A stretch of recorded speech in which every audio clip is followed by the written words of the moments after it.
Subscribe.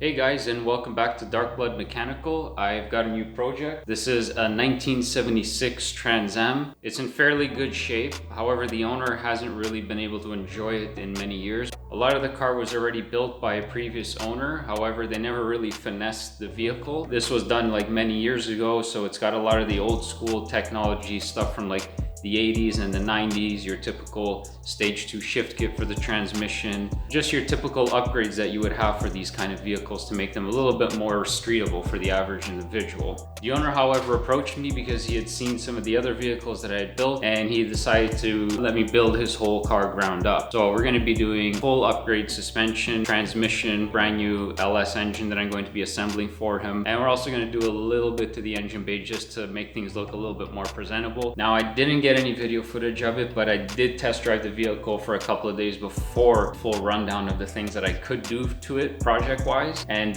yeah, this thing, it makes no power, stiff when you don't want it to be stiff. The suspension just doesn't feel good. There's a couple of clunks that I hear in the rear of the vehicle. Now looking at the interior is very clean on this vehicle.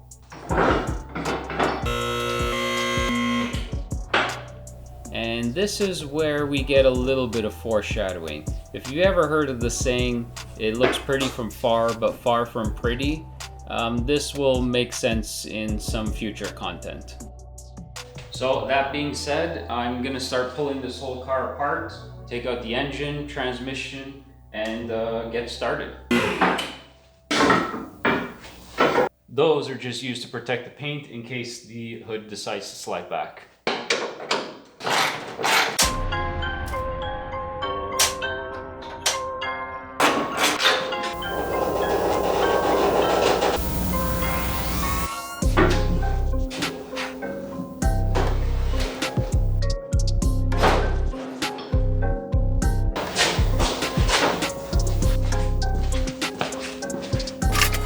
As we can see, the car sat here for not even 3 weeks, and we've already got some transmission leaks.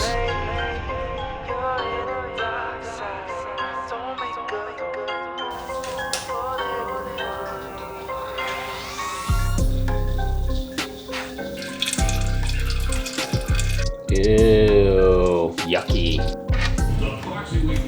Ew. It's a good espresso right here.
So now that the transmission's out, we're not going to use this on the build. I'm going to have a new transmission that I'm going to build for this. But when I did test drive this car, this transmission shifted really well. I think they have a stage 2 Transgo shift kit in this, and it shifted really firmly, didn't slip at all. So overall the transmission is in good shape. It just has some seals that need to be replaced, but other than that, it just needs to be washed, cleaned up, put back together, and it can be used on the next car.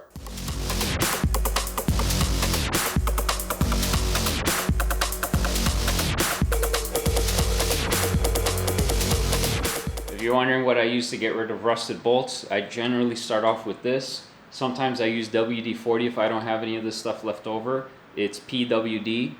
And if this doesn't work, then I usually have to resort to heat. Lots and lots of heat.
Down.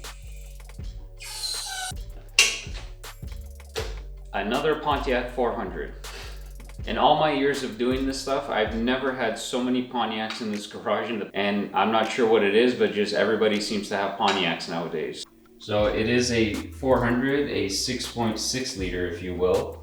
And they don't usually make too much horsepower, but they do have a decent amount of torque once they're kind of freshened up or rebuilt. But out of the factory, they don't make too much power. These were basically the small block Chevy of Pontiac from back in the day. This is what everybody wanted in their car.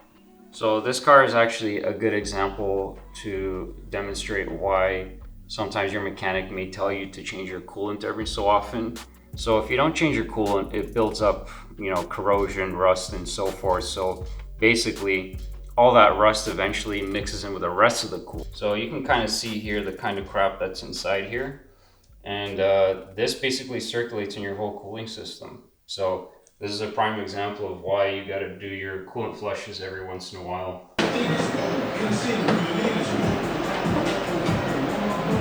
So yeah, once the siphoning process begins, you pretty much just let gravity do its thing and let it drain the tank.